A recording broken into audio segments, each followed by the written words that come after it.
QuickBooks Pro Desktop 2021, Jobs and Estimates, Multiple Currencies, Payments, and Payroll. Let's get into it with Intuit's QuickBooks Pro Desktop 2021.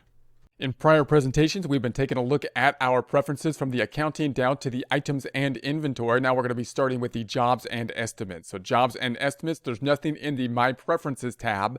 As we look at the jobs and estimates, remember that the jobs and estimates, let's go to the company preferences, are going to be for specific types of industries where you have a job cost system typically. So that might be something like a bookkeeper. You could have a job cost system for services where you're going to be tracking individual jobs, or something like where you're manufacturing or construction type of jobs. So this is going to be industry specific. We're not going to spend a lot of time, or any time really. We'll do a couple things related to jobs as we set up in this practice problem. We might add more detail that will be specific to a job cost system at a later time.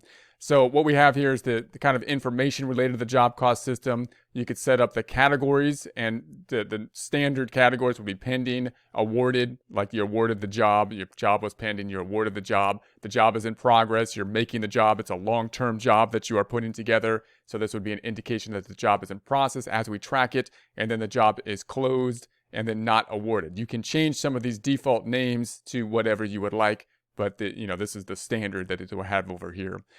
Do you create estimates? Now the standard is yes. I'm just going to keep it there for now. We're not going to spend a lot of time with the estimates, however, because we're not going to be doing a job cost system in this practice problem. We may look at that more in the future. Do you do progress invoicing? I'm going to say no. So if you have progress invoicing, which is a little bit more complex of an invoicing strategy that you might be using as you have a long-term job. In other words, if you have a job that you're going to be doing for like a year long or something like that, you might have inventory, throughout that invoicing, billing the client throughout that time period. So then we have closed estimates after converting to an invoice. So if we use the estimate to then convert to an invoice, you can check this off, and that would close the estimate after you have created the invoice, meaning the estimate is kind of before the job happens.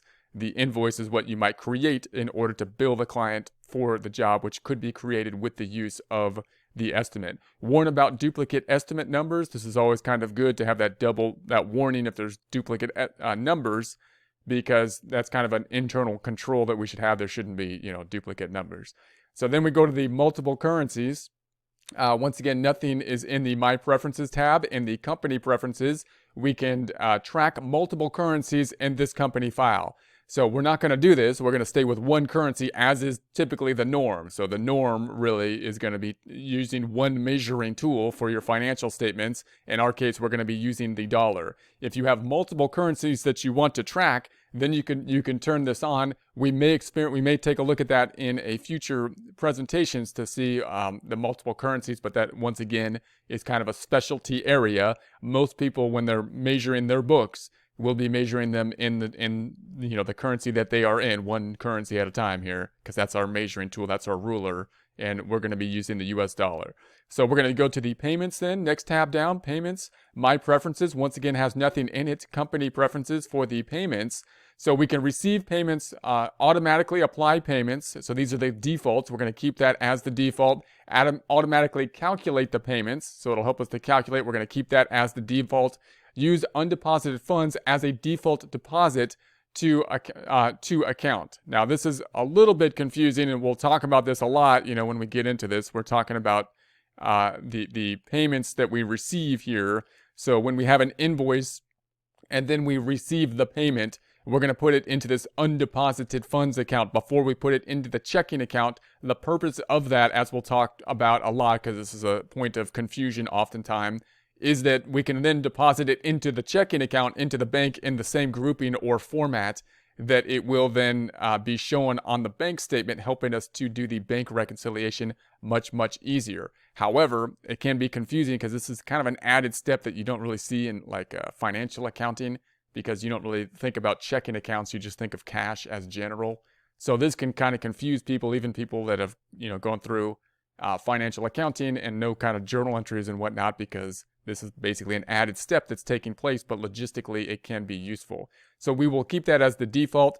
If you don't need that, however, if, in other words, when you receive the payment, you deposit it right into the bank and you're not grouping deposits together, You might turn that off and simply have your deposits going right into the checking account. And then as long as they show up in the checking account in the same format that they will on your books, then you should be okay with that. But this is kind of a big point of contention with people, because there's, if someone has problems with their books, if something's out of whack, oftentimes it has to do, or at least part of it, one big thing has to do with undeposited funds and the misuse of the undeposited funds. So we'll talk about that. So set up payment receipt template for emails. So we got the payment receipt templates. We'll talk more about this. We could set up templates for the payment receipts, which is nice. And then your customers can pay you online using credit card and bank transfers. So these are two things that you could set up to make the payment from the customers easier. On default, we're not gonna have it on at this point in time. Again, this might be something we talk about a little bit more detail in a future presentation, but right now we're going to be concentrating on, in this practice problem, the flow of basically the accounting process.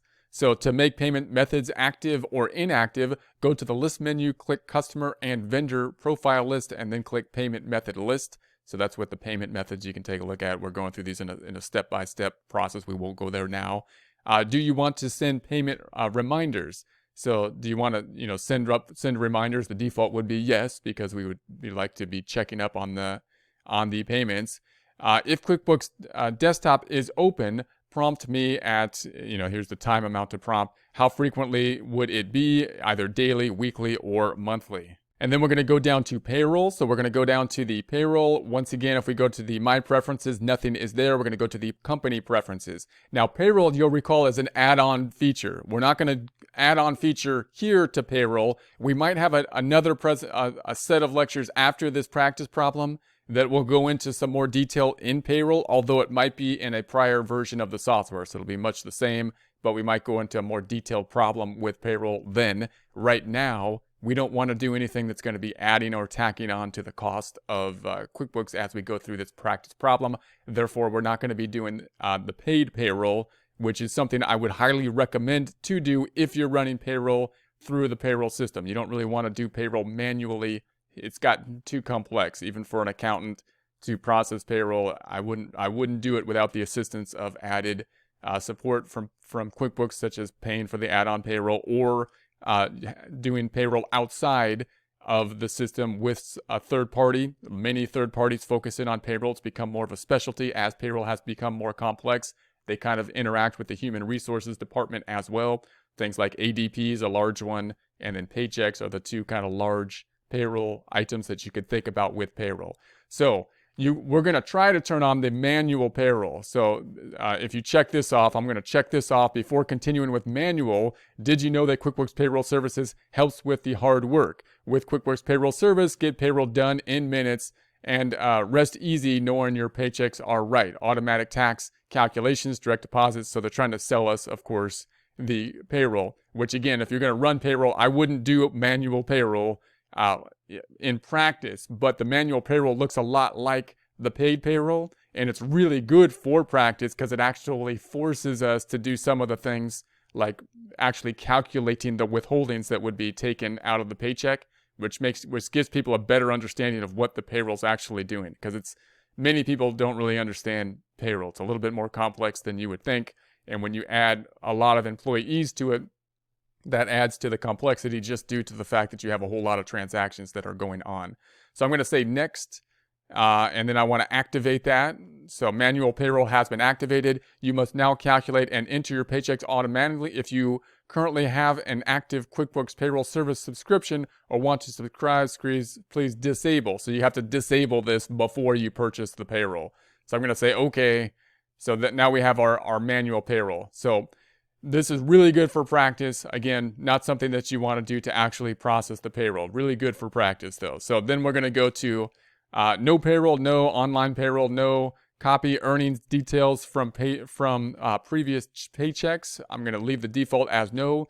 Recall quantity field on the paycheck. So it's going to recall the quantity field from, I believe that's going to be something that's taking it from the prior paycheck to try to remember what happened. So it's trying to help you out from process to process by trying to memorize prior data entry. So that's going to be useful. I'll keep it on. Recall hour field on the paycheck, same kind of concept.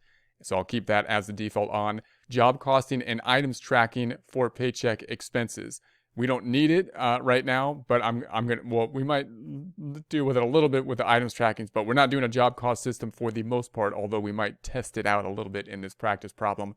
We might talk a little bit more about it, again, in the specialty kind of area for job costing later. We might touch on it with this practice problem, however. And then you can change the employee name display preference. We'll cause QuickBooks desktop windows to close. So please finish paying your employees before you do.